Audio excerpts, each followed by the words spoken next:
We are Word! This is my voice. In this poem, I will describe to you some colors that I think are neat. Please imagine them however you will. The reflection of a winter sunset on an empty plain of snow, a bruise on the ripest part of a mango's skin, the half-faded ink on the worn page of a sacred text, chrysanthemum wine in a porcelain cup, the underside of a heron's wing, a coral reef glittering in a moving sea, the sound of laughter, the sound of rain, the taste of your favorite song sung at midnight, surrounded by friends. Wrap these colors around you like poetry and save them for later. This is my voice. This is my voice. This is my voice. After complaining to people I love about feeling like I'm not capable of writing anything good anymore, I was told to write about things that bring me joy, so here is an attempt at defining happiness.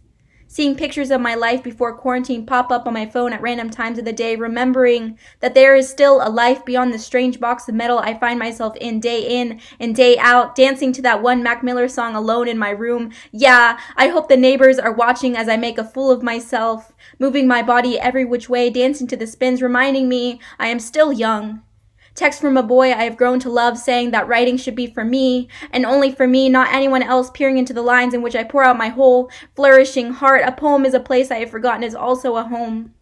Sitting on the porch with my parents, watching them sing to my avocado tree for the 5th time this week. Que linda, que maravillosa, remembering that I too am loved like that. And that maybe there is some good in the feelings I can't describe. This is joy. This is an endless summer. This is my voice. This is my voice. This is my voice. Sorry, my voice would really like to talk to you, but to be perfectly honest, it hasn't really done anything interesting since the last time we caught up. At its worst, it wonders that if it speaks to you in person, you won't remember what it sounds like at its best. My voice thanks God for the gift of being heard. In the meantime, my voice will recount every song it's heard in the last week, every gecko that it's seen in the driveway, every time it cackled with laughter over Zoom in hopes it will tide you over, fill you up, warm you still until it echoes through your house again. This is my voice. This is my voice. This is my voice, as in list of items I left in my first year college dorm. 1. My respect for white men. Maybe not my respect. Maybe just my acknowledgement in the first place. The limbs of all the white nothings wrapped in lux in veritas. The ones with accents from the wrong countries like Spain and England and whatever has settled upon Palestine. The palest places of people who prance around colored folk as if we were pretty things meant to be picked. 2. By coincidence, all the prettiest limbs of myself, my entire jewelry box, my desire to wear jewelry, my desire to be seen at all, my shower caddy, including my microfiber hair towel, which is to say my edges, and a black girl withering naked and afraid in Yale storage. 3. I left my safety in a dorm room, like a peeling sticker on the back of a Yale ID card. It held me, like it knew it was an accessory. I held it with enough discomfort as to know I would have to let it go eventually, and I did. Left safety, if it ever existed in the first place, emerged some kind of superhero with a cape that is not an accessory and hugs my body like a prayer. This is my voice. This is my voice. This is my voice. Born to a strip of prairie between the highway and the fields, my voice sings among the blue stem and the switchgrass, the ironweed, the bush clover, the violet. My voice used to be a whole landscape. Now it is just a borderland. But what a beautiful one. River of flowers between asphalt and manure, way station of the butterfly. Some days my voice loves the world more than others, but in general, its love is steadily increasing. Milkweed, coneflower, trefoil, yarrow, goldenrod, aster. This is my voice. This is my voice. This is my voice. For the rest of this year, I would like everyone to stop asking me how I'm doing. Ask me instead how many naps I've taken, how many hours I've spent suspended between P-sets and essays and awkward office hour silences. I daydream about tucking myself into bed. With electrifying anticipation, I pencil sleep into my GCal. How do I outline a good night's rest? What is the best technique for catching Z's? One day I will finally perfect the temperature, the lighting, the ambiance. Until then, I practice in sessions punctuated by alarm bell rings. I know nothing of the future other than the fact that sometime soon I will shut my eyes and drift away, so I plan my departures with fervor. I could go on and on about the thrills of slumber, but my voice would like to rest now. This is my voice. This is my voice. This is my voice. In middle school, it recited the Lord's Prayer each night before bed, not realizing till now that perhaps it was fear and not faith, because if you don't talk to God each night, will he remember that yours is a voice worth listening to the next morning? Will he remember your voice at all? My voice swallowed enough words from a King James version of the Bible to serenade you with a psalm every day if you wanted, but that was middle school, and this is now. I almost forgot those psalms were carved in the back of my throat. They are making their way out of the darkness like an army of Goliaths trying to slash my vocal cords just because they can. See, King James in his Bible gave them a kind of confidence you find in white men, loud and destructive, but this voice has weapons of its own. It still prays each night, though sometimes in a whisper and sometimes in a scream. This is my voice. This is my voice. This is my voice, my voice, my voice. This is my voice. It's loud on the weekends. This is my voice with the windows shut. This is my voice with the windows open. This is my voice after the club is closed at 9:30 p.m. and we are on the street singing. This is my voice as we drive in a car and I think I hear Sufjan Stevens somewhere. This is my voice as I open my mouth about a reading that I have not done. This is my voice as I open my mouth about a reading that I have done. This is my voice to my PL on Tinder. Please do not swipe right on your PLs on Tinder. This is my voice. The echo from the first line is back again, bounced again from the roots of my toes, because when you sing loud enough, it will always come back to you in the shades and echoes of wisdom past. This is my voice. My voice is in stereo on a microcassette tape recorder from 1998. When bought at a garage sale, please be sure to replace the batteries, AAA, ever ready, and rewind the tape. This is my voice. This is my voice. This is my voice. Lost and found in an ever-growing Japanese pantry, I remember how Basho, the great poet, wrote a haiku about his breakfast 400 years ago. Blood red sunrise. Today's meal is bonito sashimi. So this voice finds poetry in the way fish eyes turn opaque under the broiler, how tempura batter blooms in sputtering oil, in the sour pucker of pickled plum and the slimy stink of fermented soybeans. This voice gives praise to the holy trinity of sake, shoyu, and mirin. I want to feed everyone that I love in the same place once this pandemic ends, to grin greasy in the kind of big family pictures white people take at Thanksgiving or Da Vinci's Last Supper. I just want everybody to eat before the world ends. This is my voice. This is my voice. This is my voice. Hi. Hello. There's a place inside me I've been going. Would you like to see? Under my fingernails bakes a spit-up equation I've been trying to solve for years. I can find things to unearth and smear across my cheeks like oil, softened and slickened for my aunt to place in her hands like a preoccupied prayer. I pull ideas out of my mouth like baby teeth, shrink until I am 8 years younger, half myself, stumbling, thicker sticky with maple syrup and melanin and the staining sauce my mother soaks her jollof rice in, try to compress a dream I thought was lifetimes ago. I inhale chemical relaxers, exhale my father's closed eyes, yawning Brother Bear on DVD, rewinding, walking backwards into silt, dark oily curls under butterfly clips to finally pull out of my scalp instead of straight wires, waterlogging my sticker-smothered notebook to assure myself I'm a real lady, grow 10 feet taller than the doctor said I would. Hershey's melts under the sun, so maybe my hands are made of chocolate after all, as my mother's family's mouths are made of the gum they smack, gossip soaked in spit and colonialism and rebuke to translate the sermon my aunt has cornrowed under her wig. It all adds up to bargaining with God, to sweet and saturated bloodletting, until the paper is soaked heavy with palm oil. This is my voice. This is my voice. This is my voice. Can you hear it? Only 2 weeks after being on campus, a white man in a bright red pickup truck sped past me and shouted nigger. And hey, I guess he was right. Maybe he was just calling it like he saw it, but who would have thought that I'd travel all the way across the country just to be told things I already knew? That even Yale blue can't protect my all-black body. That even ivy-colored dreams aren't enough to uproot seeds intentionally planted. That maybe Broadway borders a graveyard every night that I walk it alone. That not even this event surprises me, but my own naivety instead. That truthfully I know that this is what dying feels like. Not the impact or the word itself, but the frozen, lifeless moments without air afterwards. The silence, far too much to bear. So maybe this is my voice? A rebellion against racist white men in pickup trucks. A rebellion against casual hate crimes that I've come to accept. A rebellion against everything that they have come to represent. And a faint reminder that above all else, I am still alive. So if this is my voice,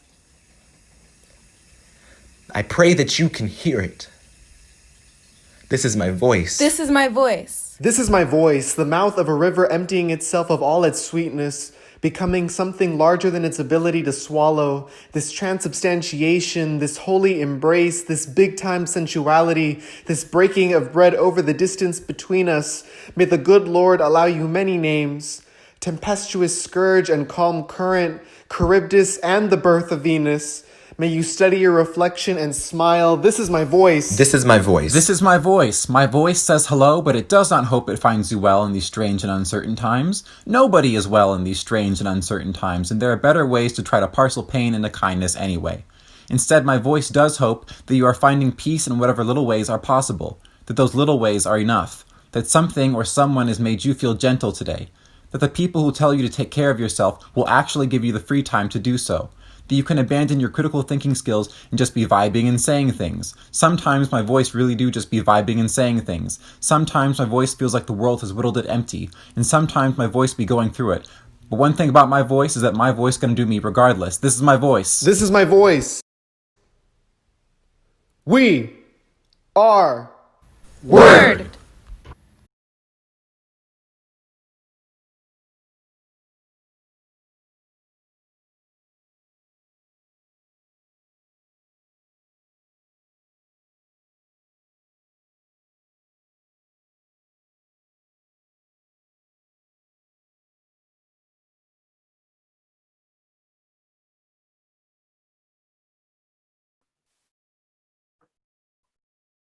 Hi. Hi there, people of America. I hope you enjoyed those This Is My Voices. I know we all could heavily relate to the Logans. We really do be vibing, as multiple of us in our word chat has been saying. We hope you're having a great Friday evening, wherever you are in the world. Fun fact about where I am in the world, I'm in Chicago. This is my first time in the Midwest. It's cold. Y'all need to invest in some heat. But we're gonna move right along and get our show started. Welcome to Friday, the WORDteenth. We've been planning this show for a long time. We've spent most of the beginning of this semester, cooking up some new word, awesome poems, as well as tapping a whole new class of word babies who you're all gonna meet tonight. We're super excited. They have some great poems for you all tonight. And yeah, so that being said, I'm super excited, but I want to hop right into the show. So first, I want to tell you guys a little bit about Word as our background, and give you guys our, opening statement. In the beginning was the Word. The are the origins of language itself. Before there was directed studies or Walt Whitman or even books, there were oral traditions of poems handed down generation after generation. Poems were how we kept our people alive. In honor of that, it is necessary that we begin this event by lending our attention to the Black legacies of jazz, blues, and the time-tested oral tradition of storytelling that gave rise to what we call spoken word. And as a resident group of the AFAM House, it's important that we recognize that history and lineage as what brings our voices to you guys today. So that's a little bit about where we come from. I had to throw in a little spice and talk about the AFAM House because I'm AFAM and period, Black life. So yeah, moving right along, let's talk a little bit about what you guys are going to be Zoom experiencing today, or rather YouTube live experience. Technically, this is a slam. It's virtual, but it's a slam. And we want to talk about slam etiquette, It's an energy exchange. We be vibing because it's a vibe. So we want y'all to drop some snaps, some claps, some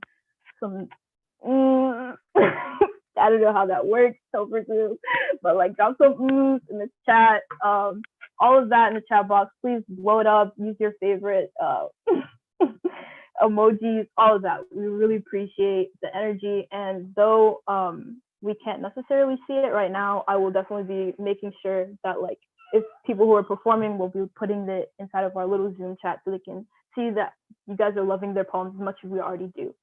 Also, if you drop any particularly funny comments, I'll try and keep up and highlight them after the poem goes so that people can hear the jewels you're dropping.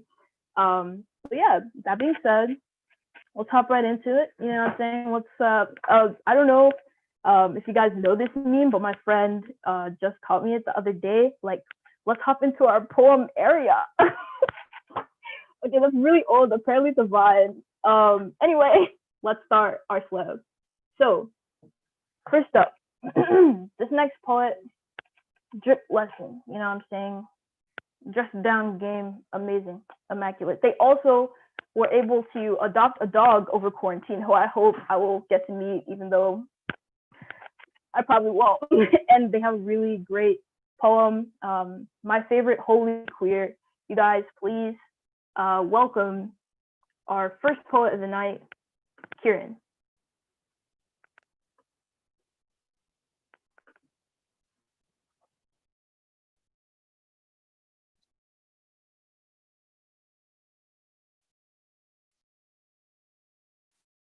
In 1848, Dr. Bartlett Leonidas Snipes Durham buys a piece of the North Carolina Piedmont and names it Pandora's Box.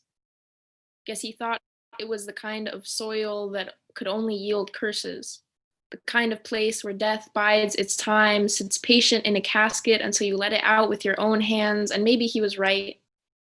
And maybe he still thought he'd be the one to hold the trouble in 1839, Staggerville Plantation holds 900 people in slavery. There is no city in Durham yet but this.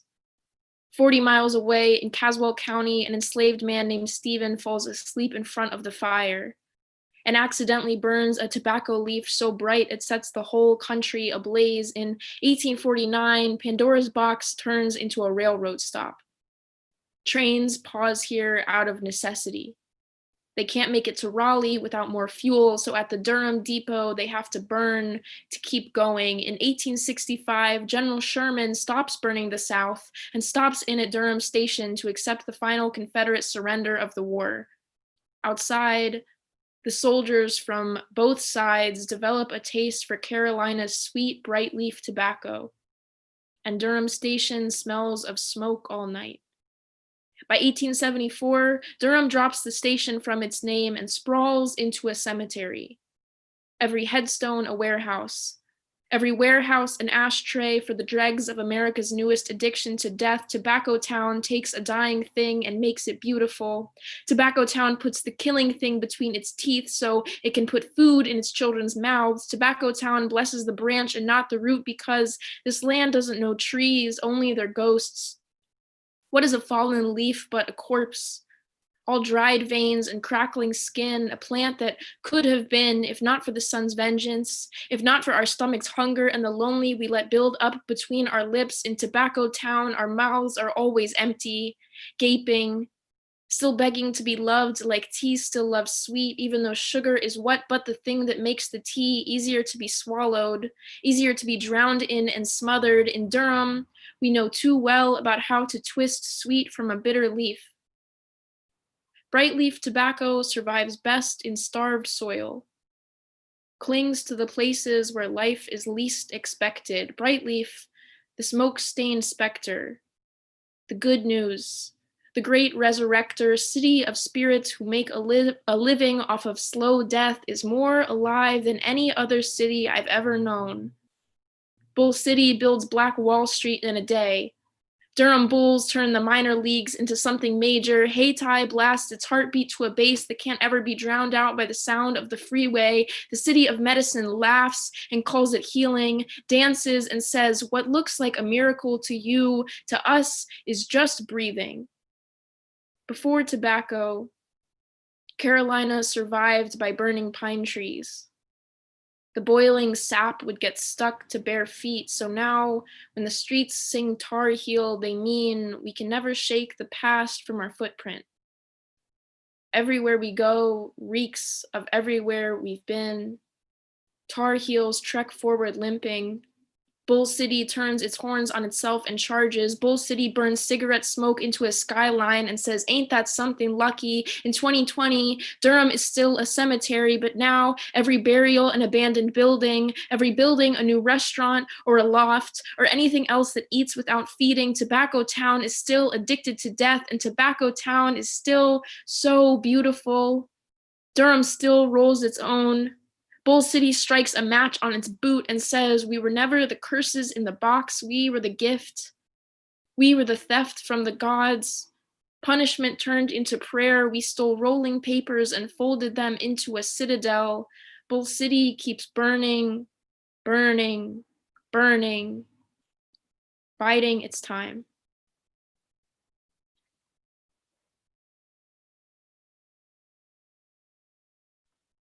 Damn, y'all.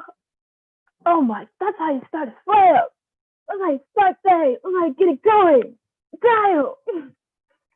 Yo, when they said Tobacco Town put the killing thing between its teeth, the fault in our stars was shaking, y'all. Oh my God. Thank you so much, Kieran. I'm shaking. I swear it's not because of this Midwestern cold. Yeah, y'all, that was Kieran. And we're gonna keep that, Bull City fire burning with our next poet, who is a new tap, popular new tap in the upcoming poet is a Berkeley baddie, and among other things, CEO of turning in every assignment 2 minutes before it's due. One of her life mottos is everything's finessable. And so far, she has in fact finessed everything. Everyone, please give it up for our next poet of the night, Tamia. I hope you all can hear me. The sky in New Haven was blue and mostly cloudless the day Joe Biden was declared president-elect. I could hear but not see the cars outside my window, could listen but not sing along to the disastrous melody of their horns chanting, "Here comes our Savior." The sky in New Haven was still blue and still cloudless the day after Joe Biden was declared president-elect. On TikTok, I saw someone ask, "Is it okay to be patriotic again?" To which others replied, "Yes.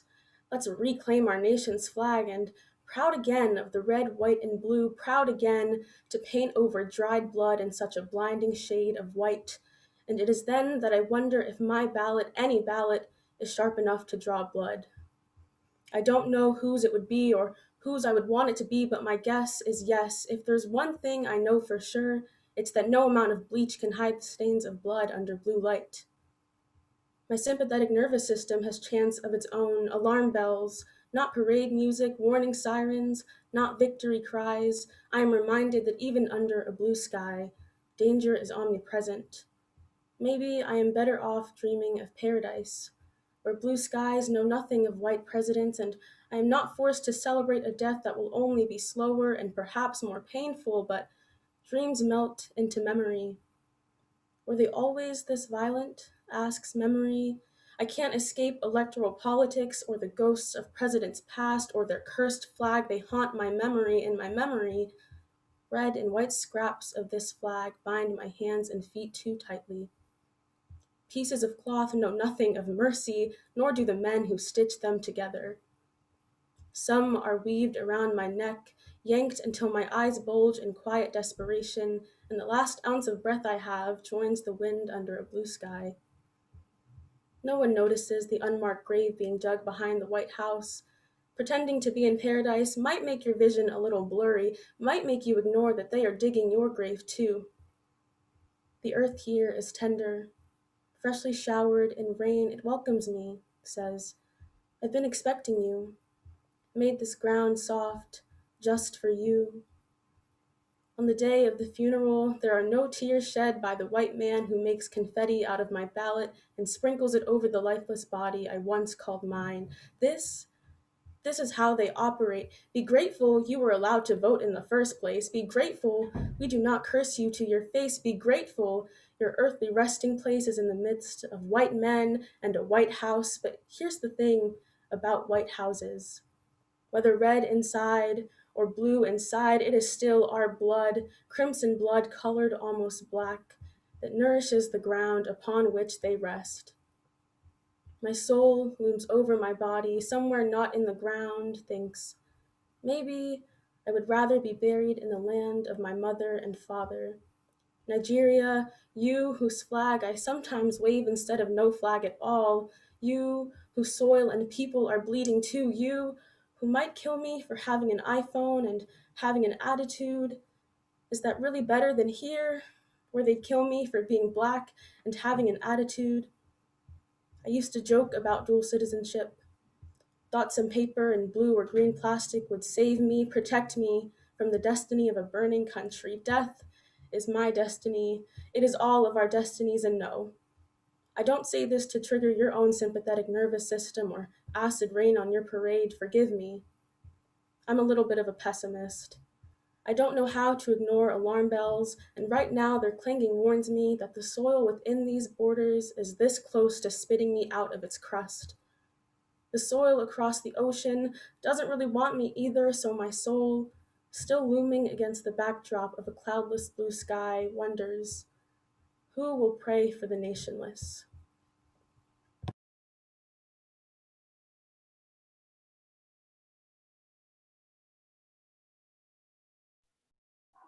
Dang.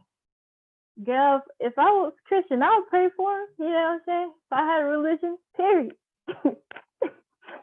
Like when you said when you said that line about the White House, I was like, damn, like you really came for the White House and said they're burying people in the back. Even the golf course is complicit. Like, it's okay. It's okay. We're gonna let them live. Okay, y'all. So thank you so much. We're gonna keep things going and talk a little bit about our next poet of the night. This poet likes to add W's to most names, including her own, Kiwin, and Ewine's, and even her cooking page, Candle, which one of her teachers has now recently been made aware of. She, along with the rest of Word, has also taken a heavy liking to dismembering my name by dropping the C and calling me Acidy.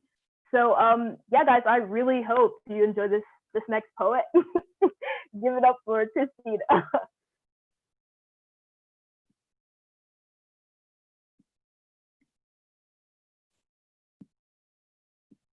In Iwate Prefecture in northern Japan, a black rotary phone sits in a white glass-paneled phone booth on top of a small hill. The wind tangles blades of grass together into knots, and the sun floods into the booth like melted butter. The Pacific Ocean glitters below, tame and soothed. Kaze no denwa in Japanese translates to wind telephone. In 2011, the man who planted the booth in his garden among the flowers loses his cousin to the Pacific rage of 30-foot waves. Shuddering ground splinters open and swallows every 10th person in Otsuchi. The phone never rings, never shudders with the presence of an incoming call, its cords neatly coiled and leading to nowhere. All outgoing messages become prayers that are only met with silence, yet the man still phones his cousin. The dial clicks as he reflexively fingers the digits. The man says grief cannot be delivered through a phone line, says it needs to be carried on the wind, but I don't think mine can be. Mourning is an unwieldy thing and becomes even heavier when the one you've lost still resides in the realm of the living. I imagine my grief as this dark and shifting thing that sits atop my shoulders and makes it difficult to move some days. In Niigata Prefecture in central Japan, my grandmother sits in her room at a nursing home. her legs folded beneath her like a caged bird, her hands fluttering against her lap like wings. She wears a watch on each wrist ever since I can remember, one wound to her present and the other to mine. It's been so long since her daughter left home that I imagine the complex calculus of time zones comes like clockwork. At sunrise, her circadian rhythm gently wakes and urges her to pick up the phone.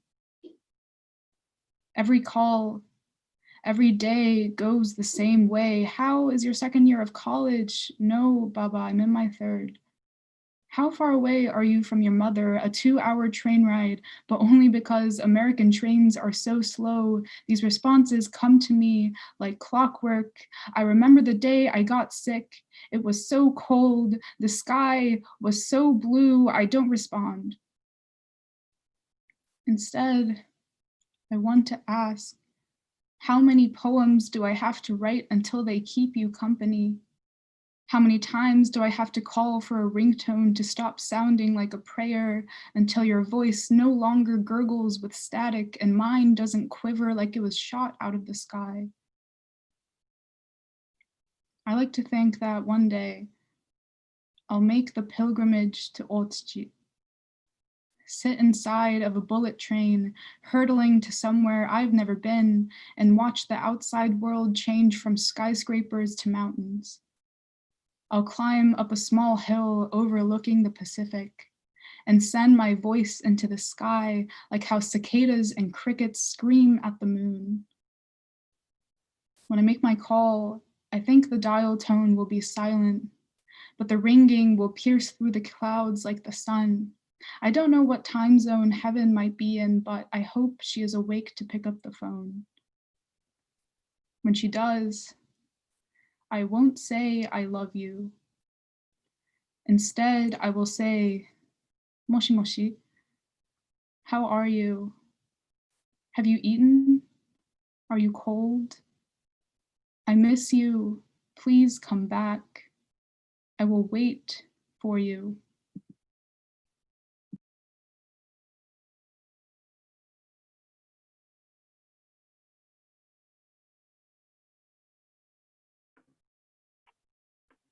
Wow, thank you, Christina. That was beautiful.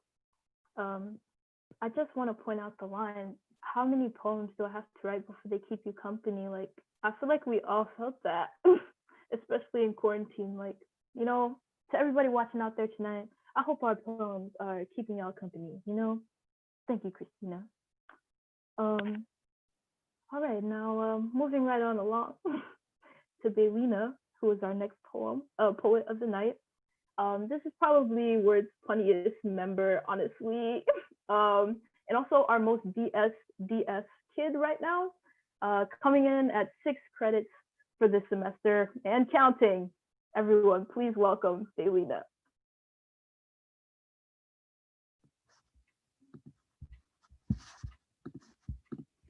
One. In the red dust of the mountain, under a waxing sun, we leave offerings for the local earth gods. They speak a language no human could learn in a lifetime. The wind translates it to the pomegranate trees. The trees translate it to the brown birds who flock around us, but we only hear the sound of the candle burning, of paper crackling in the small shrine. Underneath our feet, the ground murmurs. 2.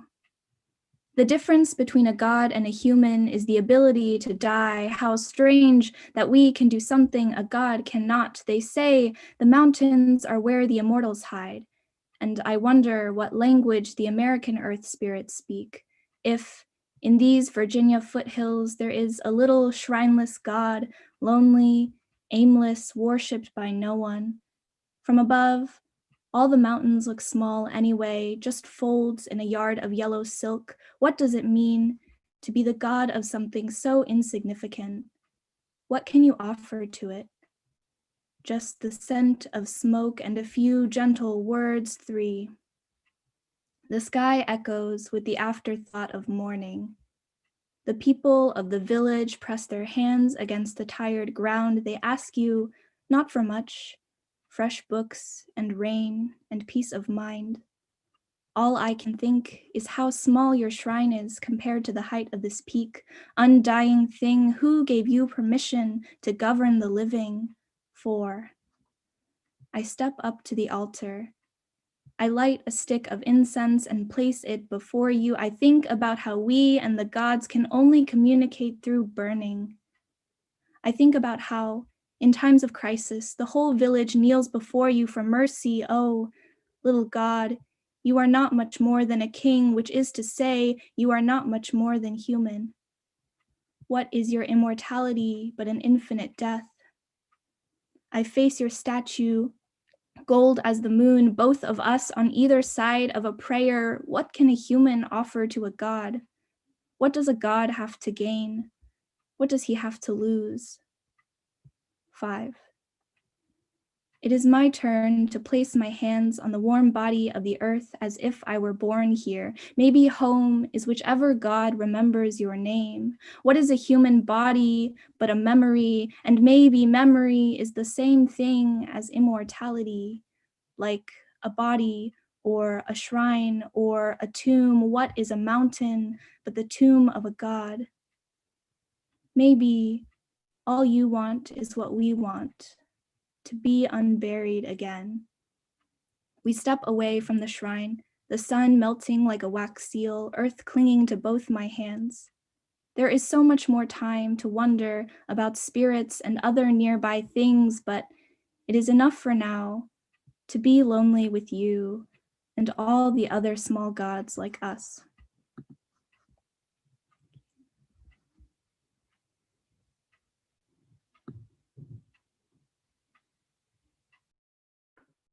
Y'all, I don't know about y'all, but I'm gonna need somebody to unbury me after that.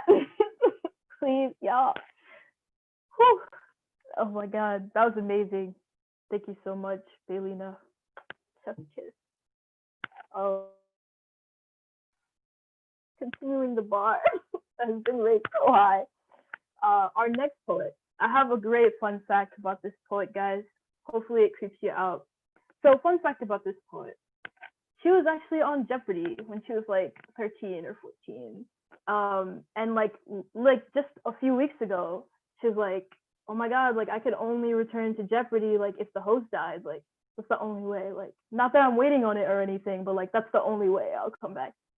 Then suspiciously, the host of Jeopardy dies like a week ago. I don't know if y'all saw that or not. Listen.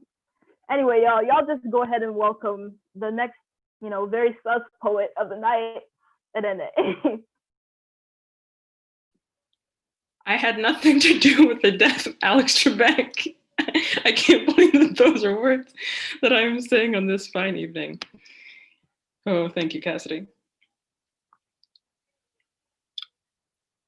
I don't mean to alarm you, but you're not alone in your body. I don't mean to erase your agency, but you are less a body than a botanical garden, less an individual than a collection of holy sacraments. What I mean is, I recently found out that there are trillions of microorganisms in our gut alone, bacteria, viruses, and fungi, more than the number of human cells in our entire body. I mean, I always had a sneaking suspicion that I exceeded this body, sustained by something simpler and perhaps closer to God, something more ancient that knows no name, something passed down more precious than property. So fuck off, Big Pharma. These is mine. I grew them myself, or rather, gave them a place to go where they live collectively and rent-free. When I am lonely in this pandemic existence we have begun to call a life, I imagine them, all misfrizzled up in my digestive system, on a magic school bus ride and the twists and turns of my intestine. I hope they laugh up in there and it makes me gassy. I hope they cackle like my best friend Anunya. I hope they ring out when they've won an argument like Sid. I hope they throw groovy parties up in my gut like Caroline. In other words, I hope they like to boogie, engaging in whatever kind of unicellular motion floats a little bacterial boat. As I write this poem, they are feasting on my late afternoon snack or whatever meal it is you eat standing in your kitchen assembled from leftovers. And as long as I am here anthropomorphizing bacteria that are not aware that I have a consciousness, let me just say, my microbiome has done more for me than any president ever has, but just to say, kept me alive on purpose, Dare I say that my bacteria know that race is a fiction, but they too have seen some shit. They have known poisoned waters that preceded me, and they will be better prepared for whatever future that is to come. When I am at my lowest, I hear them calling to me, "Oh, our child of Louisiana silt, Delta baby, unbought and unbossed, we wish you mud and muck. From your mother we were formed, not born alongside you, but guiding you through to the mud. One day we will return beyond and through you, this, our bacterial territory." But here, in the poem, we can be anything, so we synthesized vitamins and gave you poetry. We gave you this, your God body. So when I eat now, I eat sacrament. When I live now, I live magic. When I go and keep going, I am bountiful. I am multiple. I am home.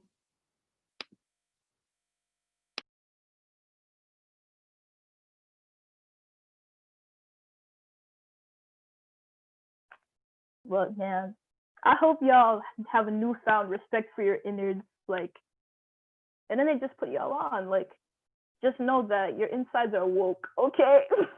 If you're woke, your insides are woke, so y'all take care of yourselves. Thank you so much for that, Nene. That was amazing. And moving right along, our next poem is gonna give you that same warm feeling inside because it's coming from a new tab. Y'all say new tab in the chat and give a warm welcome for our first year from Silliman, representing the best city in the South, Jackson, Mississippi. If y'all want to dispute that, don't come up to me about it. This new tab enjoys journaling, self-reflection, scrolling through TikTok endlessly, and listening to the same FKA Twigs songs on repeat for hours. Y'all please give a warm welcome to our new tab, Jeffrey. I don't remember how it feels to not hold your breath. Always frozen in stunned suspension, constantly being told this is the Lord. In the middle of my semester at Yale, my family calls me and asks, "How is college going?" I laugh for a bit and sit in silence, contemplating how much of myself I can reveal. I want to tell them how in college there are lovers that hold hands while the sun is still shining, how pride flags decorate every corner, this time not waiting to be set aflame with resistance. I dream of explaining to them how I met this boy who gives me scorching glimpses of paradise, my sanctuary, if only temporary. But before I can get any of this out, they interrupt me and say, "I hope you're still going to church. I hope you haven't forgotten the Lord." And there's a knowing sorrow in their voice. I hope you haven't forgotten the Lord. How could I? I still know how it feels to kneel at the pedestal before God, to be made small at the center of wooden lies, forced to bear witness to all of the ugly, tainted sin expelling out on display. I can't forget the fire and brimstone beating me into submission, revealing a repressed reflection, staring back and begging to ignite a version of myself that shouts, "I am saved." I worry that instead I worship this boy, built a cathedral within the openings of his arms, found rapture in the warmth of his laugh. Heaven is a place on earth, and it is in the way he looks at me. Lord, if you are listening, please forgive me.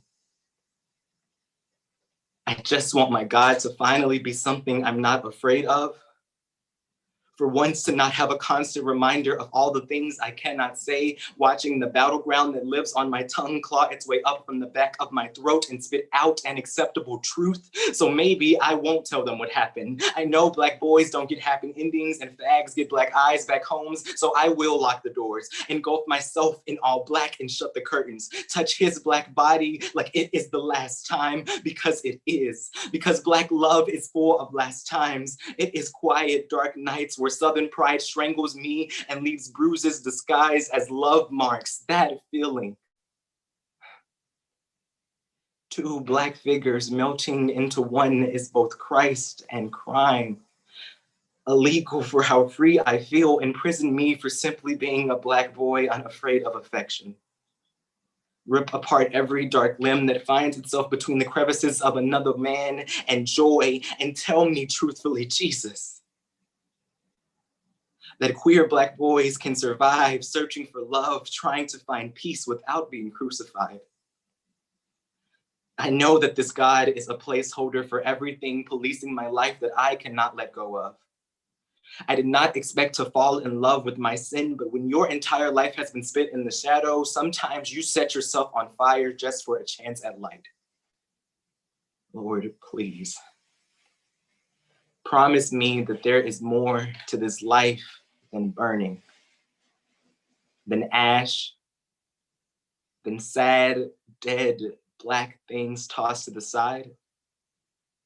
Promise me that the next time my family calls, they won't end with the smoldering suspicion of damnation, but instead, I'll feel the warmth of a faint whisper that says, I love you. Promise me that for once, I'll finally believe them.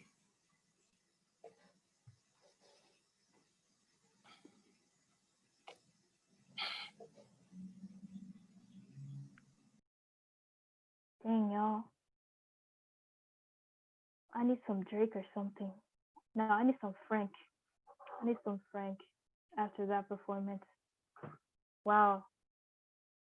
Well, there's one thing you can't say, but Silliman, we have the queers, you know what I'm saying? We got all the queers. Wow. Jeffrey, amazing. Thank you so much for that poem. We was all just in here like goosebumps, get goosebumps all over my body. So thank you, Jeffrey.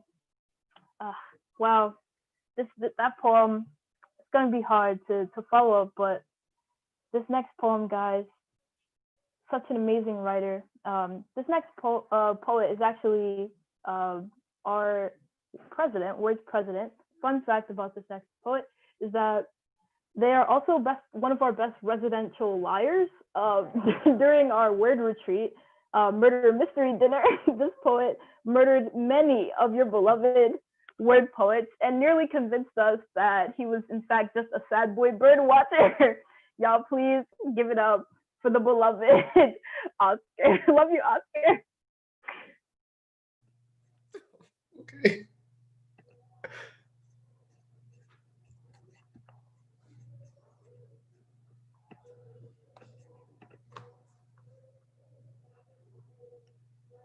What's that man saying over there? I can't hear him over the sound of the bird in his throat whose wings beat his windpipe raw and purple. He's got the look of someone who's read the inside of their skin. I can see melatonin tablets dissolve in his eyes the many times he's dreamed of fireworks and white picket fences. He mouths along to what I can only guess is a song, or maybe a prayer. His voice nothing but a whisper against the waves cresting over his head, his teeth grinding between streams of salt water. I want to tell him to save his strength, that there will be a season yet for bloodletting, and martyrs are never beloved in their own time, so why weather the lick of flames? The girl in his arms laughs, and I think it's the only thing keeping her from breaking under the weight of him. The bird tries getting free. And it's the ugliest sound in the world, the way joy dies in the throat, always at the edge of becoming form.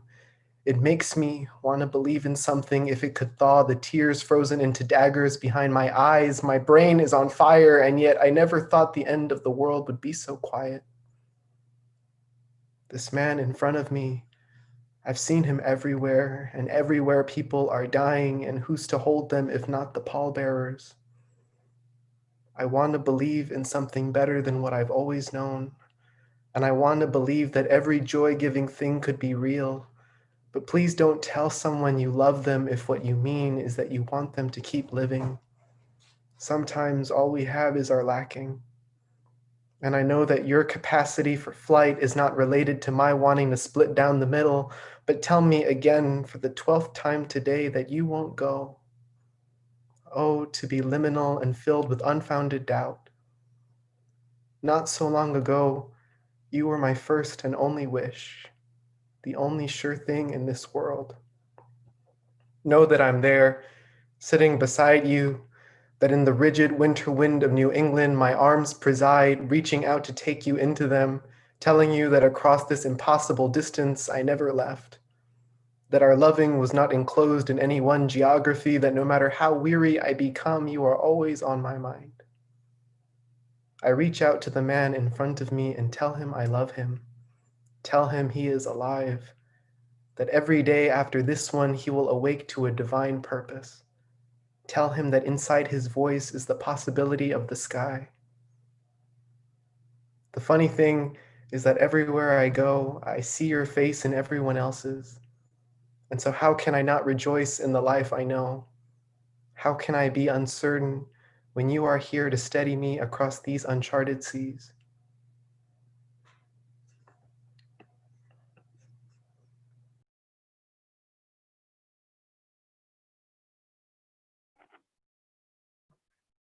I think specifically in the word chat, ow, ow, sometimes all we have is our lacking. Y'all be going through it. But, so going on to our next poet of the night. This next poet is actually one of WORD's artsiest members. Along with Selena, this poet is co-creative director of WORD and is responsible for many of the dope prompts that brought some of these poems to you guys tonight. Y'all, please give it up.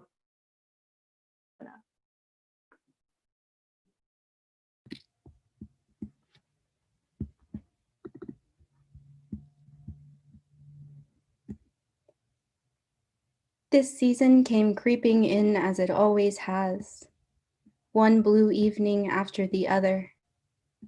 Most nights, I stay in thinking about things that don't feel as real as they used to, and my mother paces around downstairs, talking on the phone as she usually does after a bad day at work. I stay upstairs, although her voice seeps in through my headphones while I am listening to a meditation exercise for loneliness. I have not let myself think this deeply in a long time. You might put a hand where the sadness is, the voice whispers. There is a softness to this too in the dark. My hands moving gently around myself like mist on an open field. Maybe here is where I must tell you that I was not kind to my body for a long time. That people I loved were brutal with it too in that old house with the yellowing wood. Those dogs barking at us from the backyard, the dying grass. A man I loved as old as my oldest brother. I hate making this seem beautiful. The life I lived so long ago, the body I still embody. Before it was abandoned, the furniture turned upside down. The writing on the walls scratched out, the smell of smoke drifting beyond the windows still lingered. The flickering memory of a broken streetlight illuminating his hands, pressing against my stomach as though at once discovering what it meant to hold something alive. My mother told me that sometimes, at night, when no one is looking, she puts her palms against her stomach to remember what it felt like to anticipate us. My brothers and I, all of the unknown others, is there a gentle word for miscarriage? You might put a hand where the sadness is. Sometimes when she is still awake, sleepless and thinking night after night as usual, I sneak downstairs to her bedroom, creep silently into her open arms, and it is a soft blossoming as we hold each other in this ever cold place.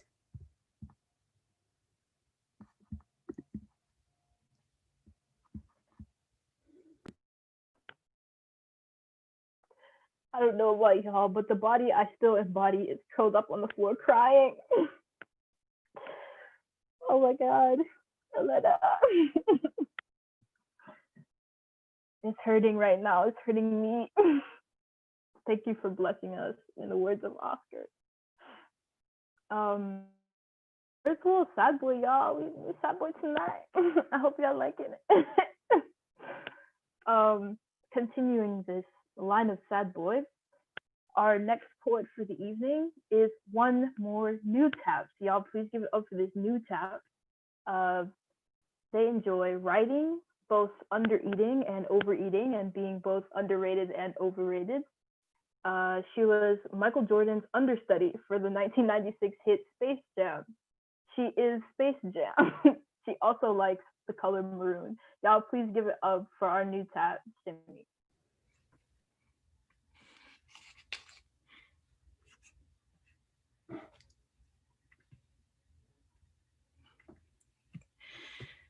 If I kiss my fist hard enough, it turns into the dome of the rock, where I press my forehead at night and whisper pleas for resurgence.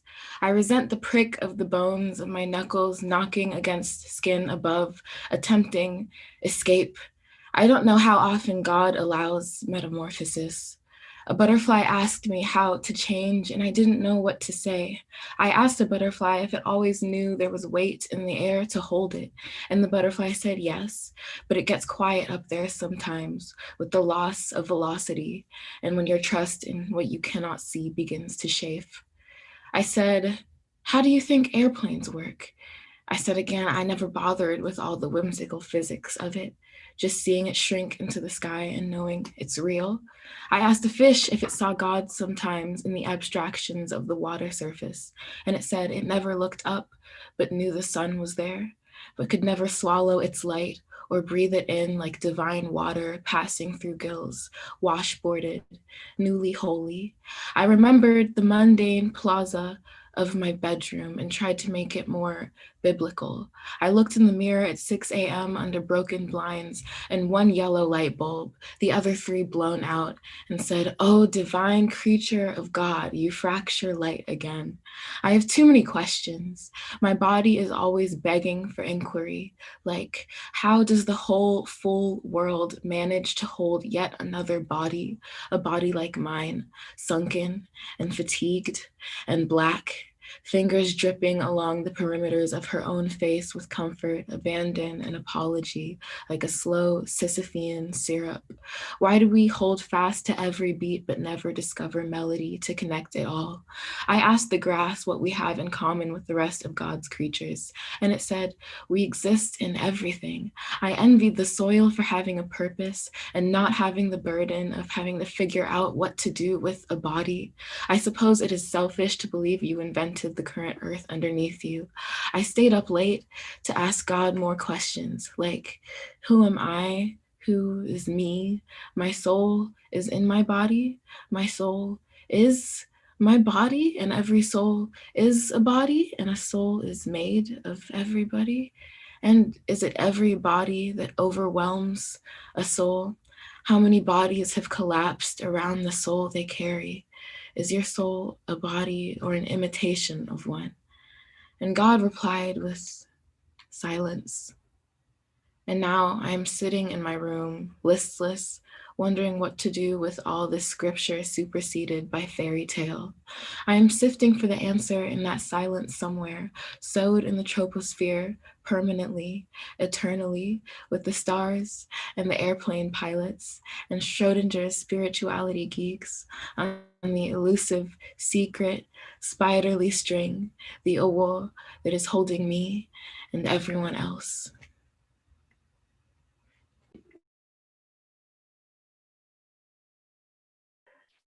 Oh my god. In the chat, Christina said, I want to wrap myself in Shimmy's voice, and I agree. Honestly, I think we should all start a petition to like put Shimmy's voice on one of those meditation apps that like talk you to sleep. Basically, what I'm saying is, Shimmy, could you talk us all to sleep? Seriously, we're all sleep deprived. It would really help. Thank you so much for that. That was wonderful. And we're gonna, continue the amazing talent with our next writer and performer of the evening. Fun fact about this poet, she has recently been learning French after semesters of detesting her friends for learning the language. and has been practicing her acquisition of vulgar vocabulary on me. So please feel free to drop a salope or chien in the comments for your favorite STEM Ghanaian baddie. Y'all, please give it up for Awa.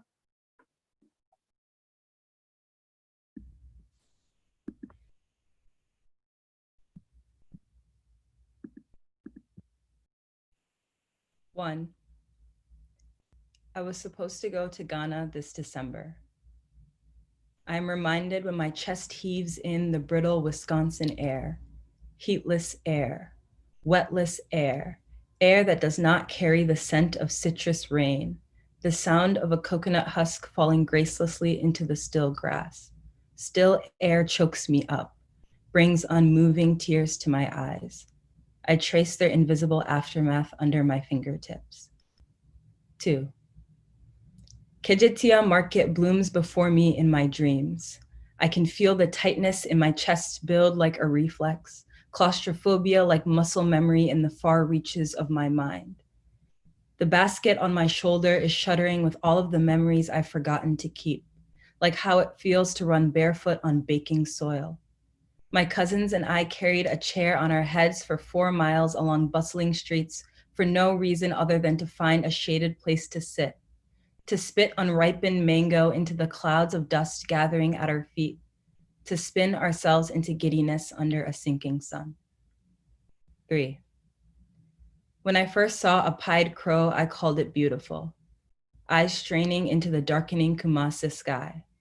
Those ugly birds, my mother laughed and laughed. They're everywhere. I didn't understand then how familiarity renders things mundane, how knowing can take away the shine. I dream of Ghana because I cannot picture it when I'm awake. When morning comes, nothing remains but a dazzling trace. 4. The first day the sun sets in the early afternoon, I furl into myself, shrink into the cushions of my couch.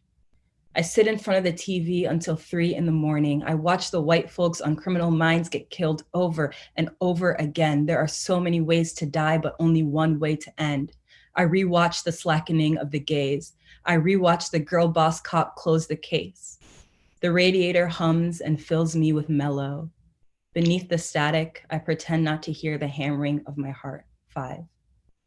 I fill every empty space with the things I will never know until the unknowing no longer hurts, until I can picture myself without the missing fragments, the vanishing halves. If I could just steady my trembling hands, shaking ceaselessly with cold, I could see myself whole and warm and shining. 6. My mother looks exactly like her mother, features blurring into one another like the birthday they share. When she visits her ancestral village, they recognize her by the set of her jaw, the swell of her cheeks, the familiar curve of her nose. Nancy Banier. This is Nancy's daughter. Nancy's daughter, blood of our blood, our prodigal daughter come home. Everyone says I look like my father. Even so, I stand in the mirror for hours in the hopes that I will glimpse my grandmother there. I can only see her in the mist cooling on the glass, fading, lying on a hospital bed in the middle of a coup, trying to give birth to a baby alone. There are so many ways to die, but it ends this way. In the face of an unkindred granddaughter, searching for something familiar in the mirror only to falter where she stands. 7. I am seeing myself now, somewhere unfruitful and frigid, shivering child of a wintry place, dark mess I've made of myself in the absence of light, wide-eyed and shrinking, gaze blurry and rimmed with freezing water. I write letters to a disappearing future. I wish for opaque and unknowable things. I'm searching for the beauty in this, in being alive, breathing in heatless air, wetless air, still air shifting me listless inside my skin.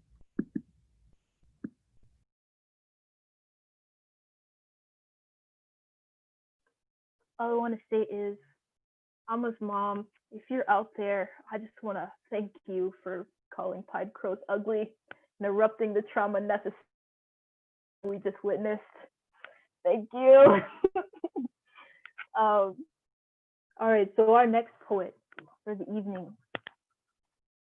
This is our favorite British island king, who actually doesn't know the market price of any major farm crop, but neither does his senator. And this is the reason she was not reelected.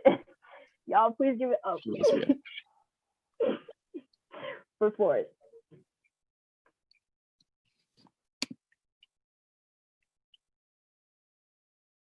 An aspen tree knows well the inevitability of rot. Once blighted, it no longer bothers with branch growth. Instead, it sends up clones from its roots. So it dies and lives on. So it spreads. In Utah, one aspen grove's willingness to be both a body and a graveyard has made it the heaviest known organism on Earth. It is one of the oldest, too. Some say its roots are 80,000 years of age, tracing its genesis to the Pleistocene, the original seed germinating in the tundra, the clones sprouting and rotting through the coming of the desert fires, the mountain lion, the mule deer, the gray wolf. The Utah aspen deals well with change. Or it has. Now, the grove is sick. And I never wanted to make this about us, but we are the reason. We killed the mountain lion and the gray wolf. We left the deer to ravage the young clones. And I can guess what you are thinking now. The 80,000 years is a long life, a good life, like that of a lady who lived into her 90s and died peacefully, whose funeral is the type where people smile while they cry, whose eulogy is happy. Why mourn when you can celebrate? But I am not worried about the aspen. I am worried about the fact of our failure, which is that we could save the whole grove if we wanted, the solution being as simple as lions and wolves, but we refuse, and in this way are similar to the thing we are killing, for we are rotting too, have always been, the blight being fear, not of wolves and lions, but of admitting our own deadliness, that something survived fire and ice, but may not survive us. In fall, the aspen grove's trees all change color at the same time. In spring, its leaves unfurl as one. Its withering, however, will be drawn out, for death comes slowly to ancient things. And it comes even slower if they are fighting, like the Utah aspen grove, which, despite the decades-long destruction of its young clones, continues to send up new shoots. And this is probably nothing but a primal thirst for life, but maybe it is also a defiance bordering on love. On love. The slender gray trunks, the trembling sunlight of the leaves, the worn roots, all of the ways we do not deserve the world, all of the ways it remains.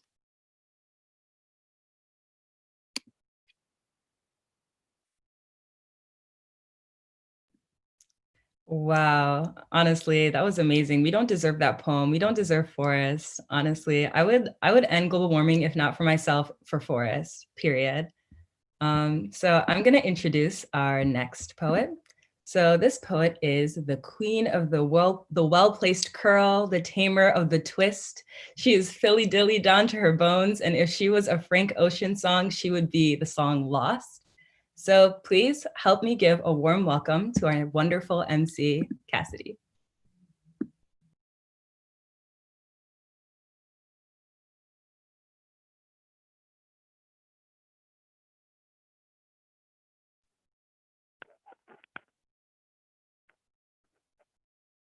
Icarus fell out of the sky, and already part of the story is missing. I imagine Icarus, a trans Black woman, walking home at midnight, approaching a safety that always waits just beyond the glow of the street light, and suddenly my poetry remembers the part where Icarus could only touch a sun that was already closing in on him. Suddenly, I understand myself to be drifting in his memory over waters that gargle blood and spit at stained travelers. I go to protest and watch waves of drowning people wipe each other's tears with war paint, the ash of the boy who drowned in fire. They go and fight an ocean to find the place he burned. Inevitably, there will be another among us who will meet their doom as if they've made a choice of it, as if each tragedy can be summarized in some simple hamartia and we are always to blame for our descent from heaven. I do hope we might be less quick to make Icarus his own ending and remembering that we were never meant to fly in the first place, that maybe if there weren't so many oceans with borders that tell us nothing, not even where to stop flying before escape is deadly, and we hadn't been imprisoned in the first place, then we could walk freely, and we wouldn't have to fly so close to a sun fixated on setting fire to some part of us. I do hope we might lend all the bodies who have fallen out of the sky something more than the grace of acknowledgement. Acknowledgement never taught a Black boy how to swim under fire, never taught us how to shield ourselves from gods who hear our prayers, then open fire like the gates of heaven. Protest reminds me that rarely do heavens open to make for happy endings, that gods only show themselves to walk on water or warn those who will drown in it. We always end the protest in prayer anyway, wondering who we are praying to, questioning who is listening somewhere. Someone white always responds, as if there is no questioning their place in the clouds. They ask us to explain our desire to breathe, as if it is not more interesting to know what it is like to live without air. Sometimes I think I might stop drowning for a moment to respond. The warmlessness has a way of correcting bodies like mine, and correction might look like falling out of the sky. But what really is the point of speaking? My voice will be swept into a whitened void of chatter that sounds deadly or deafening, the slosh of waves or saliva rebranded as escape or literature or progress when I am asked what it is to put myself to sleep drowning and wake up gasping for air. I am a voice caught in the current. I offer little response, maybe a feather or some ash. Hope the inquirer will know which ocean to cross to find the floating headstone of an answer.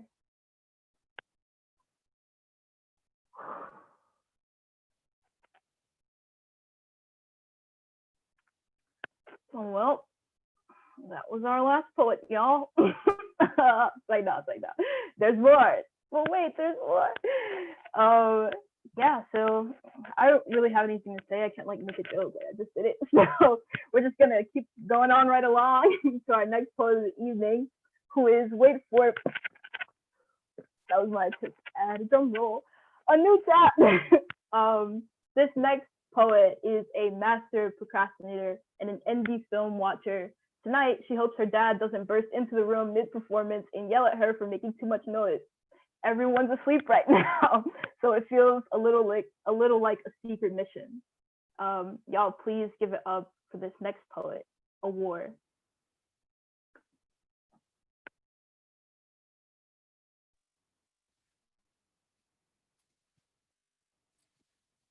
Disconnected. Tonight, I will explore my loneliness as a method of self-soothing. Every day, I sit in front of my silly little computer and my silly little top and pajama pants and pretend to look cute for a computer simulation. Occasionally, someone says something like, "Wish you were here." Yeah, I wish I was. Today in French class, Garupa reads Femme Noire, Black Woman, and I have to smile more so the tears don't stop falling. Because when Senghor said, "Je te découvre terre promise," I'm sure he was talking about some other promised land. What love do I seek? I am unsure. Maybe I want to feel like I can be spontaneous again.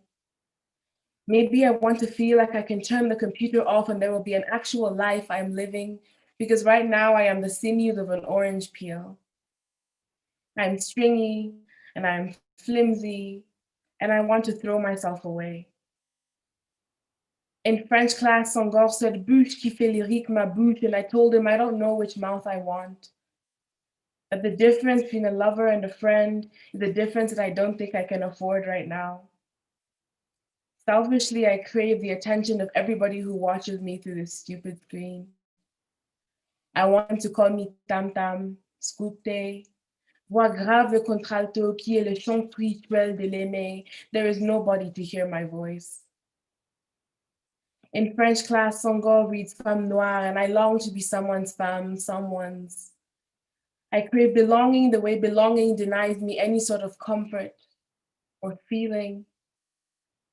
I want to be heard like the sound of longing is heard. I want to feel like the feeling of having. I want to stretch out my arms and feel the emptiness become the shape of something that wants me, the shape of something that lets me know. In French class, Songor said, "Tu nourris les racines de la vie." And I long for a friend the way I long for a home somewhere, someplace I can nourish, someplace where it's warm and I can put my feet down.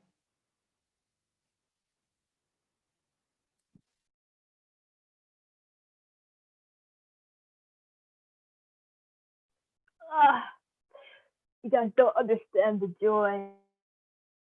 Speaking French brings me like it's honestly unmatched. Thank you so much, Award. That was beautiful.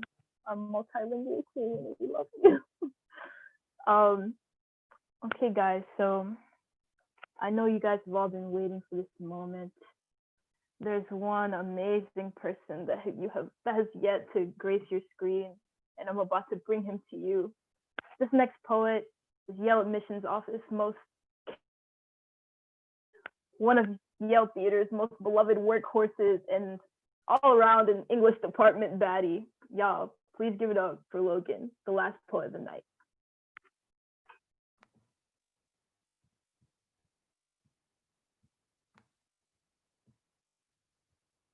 I am told in my classes that I write mostly about my family. But when I write mostly in shades of blue. Always I am wreathed in bluish colors that wait to show their sweetness until after they have burst from berry to blood splatter. It is never enough for my observers to leave a growing thing to ripen in peace, to witness abundance without dreaming of theft. So my words bleed out of my gums and stain into the shape of whatever self-portrait is most charming to an audience. Tinge my mouth with fading colors from the unlight of dawn, and repaint myself in watercolor until I filled in the easel with enough uprooted memories to provide someone else with closure. I would like to tell my professors there is nothing more intolerable than being pitied, especially by the hands of that which compelled you to crush. But these days, I am rarely brave enough to write about memory and anger at the same time. So instead, I am always trying to drizzle a little sweetness into my blues, dip the jagged parts of me into honeycomb, file down the edges from my hard days into soft rubble, or a picture more palatable than the truth it once captured, I break. They name the fragments of the fractal aftermath art. And the rest of the time, my wounds may as well be scenery, not marketable enough to be worth noticing. Dark brushstroke of someone else's background, whisper of silk, gossamer strand of copper, or cobalt dust somehow. Blue and black are always the colors that are asked to fill in someone else's emptiness. I was once told, use what you got. And I've got more than hurt, but some days that is all the audience comes to listen to, and so that is what I paint with. Out of whatever shades of blue are least guilty and most comforting for someone else to look at, I try to become something out of my own bleeding. Even if I forget that there are parts of me that are not frustration. Even if the finished product is just a canvas in monochrome. Even if I end up painting the same mural over again, because I think this is not the first time I've written this poem. More than once, I have been asked to write an elegy. My white peers have been asked to write whatever they want, and only one of us is told to dig even deeper. The unsaid half of that sentence being, it is more interesting to watch something heal the more you carve it up. As if the memory isn't already scar tissue. It is the bluest parts of me that resent sympathy the most.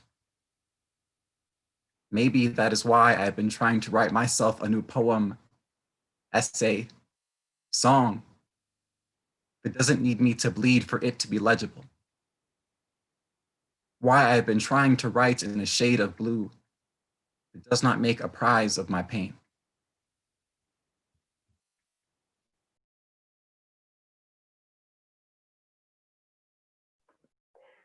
That's how you end the show, y'all. I hope that, Logan's poem inspired you guys to like report your white English teachers to the DOS the next time they ask you to dig deeper. Honestly, at this point, it's racial like discrimination. Please, I'm just kidding, y'all. But please, I hope you guys really like the show. I hope you guys stay warm. I hope y'all stay safe and come to future events. We're gonna have a spring show, and yeah, just take care of yourselves. In the words of Christina, I truly hope that you guys liked our poems and that they kept you company tonight. So thank you so much for coming out to Friday the WORDteenth. And I hope the rest of your evening is amazing and that you get some sleep. Good night, y'all. We love you.